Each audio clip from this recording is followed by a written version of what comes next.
प्रदेश के सुल्तानपुर जिले से आई एक ऐसी वारदात जिसने पूरे इलाके को हिलाकर रख दिया। चांदा कोतवाली क्षेत्र के कयामुद्दीनपुर गांव में रहने वाले 38 साल के महेश की अचानक मौत ने सबको सन्न कर दिया। बुधवार की शाम महेश घर से सामान लेने के लिए निकले थे, लेकिन रात तक वापस ही नहीं लौटे। परिवार वालों ने तलाश शुरू की पर कुछ भी पता नहीं चला और फिर अगली सुबह जो मंजर सामने आया उसने हर किसी के दिल को दहला दिया। गांव से सटे किदीपुर बाजार के पास शराब के ठेके के पीछे एक पेड़ के नीचे महेश का खून से शव पड़ा था।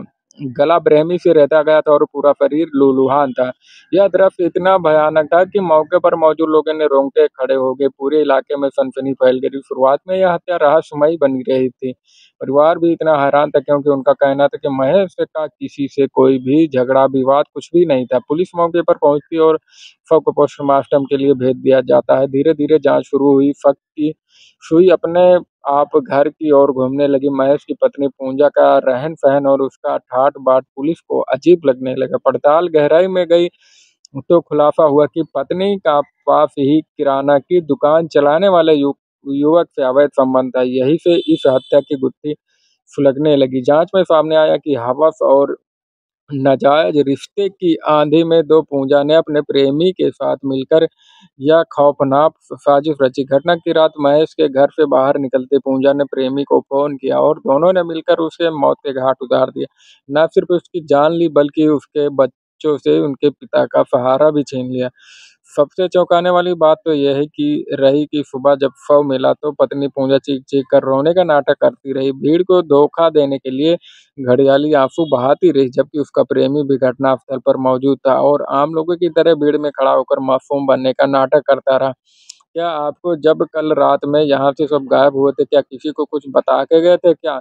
लेकिन पुलिस के पैनी नज़र से दोनों बच नहीं पाए। मृतक के भाई गणेश कुमार गौतम की तहरीर पर मुकदमा दर्ज कर लिया गया है और वो पुलिस की पूंजा और उसके प्रेमी को हिरासत में लिया है। कल थाना चांदा पे सूचना प्राप्त हुई कि एक व्यक्ति की फ्री बाजार में हत्या कर दी गई और इस सूचना पर तत्काल पुलिस मौके पर पहुंची और शव को कब्जे में लेकर उसका पंचायतनामा करके पोस्टमार्टम कराया गया। इसी में परिजनों की तहरीर पर सुसंगत धाराओं में अभियोग पंजीकृत किया गया था। अभियुक्त के विरुद्ध इसमें 4 टीमें खुलासों के लिए लगाई गई थी। इसमें तत्काल जो है हम लोगों को सफलता मिली। हमारी सर्विलांस टीम, एसओजी टीम और थाना पुलिस के सहयोग से इसमें दोनों अभियुक्तों की आज गिरफ्तारी की गई। इस प्रकरण में ये भी बताना है कि जो इसमें मुख्य अभियुक्त है जयप्रकाश, इसका मृतक की पत्नी से एक्स्ट्रा मटेरियल अफेयर चल रहा था। एसपी अखंड प्रताप सिंह ने स्पष्ट किया कि इस जघन्य अपराध में शामिल किसी भी दोषी को बख्शा नहीं जाएगा और इन लोगों ने साजिश के तहत उसकी हत्या की है। इन लोगों ने पूरी प्लानिंग की थी इसको मारने की। इस प्लानिंग के तहत जो मुख्य अभियुक्त हैं जयशंकर प्रकाश, या मृतक को बुधवार की शाम को घर से बुला के ले गया था और इसको खूब शराब पिलाई और नशे में कर दिया।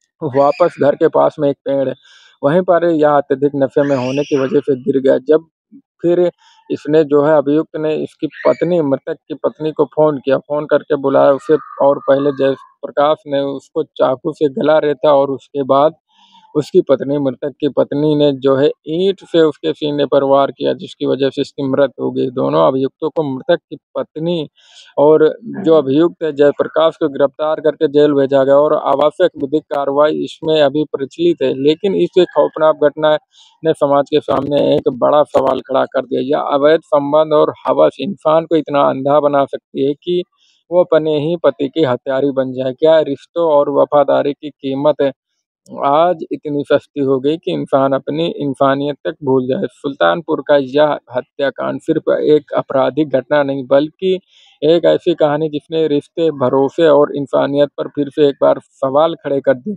पुलिस ने आरोपियों को पकड़ लिया लेकिन गांव और जिलों में अभी दहशत और गुस्से का माहौल है। नमस्कार, मैं हूं राजेश। अगर आपको हमारा यह वीडियो पसंद आया तो लाइक और शेयर जरूर करें और सब्सक्राइब करें, फॉलो करना ना भूलें।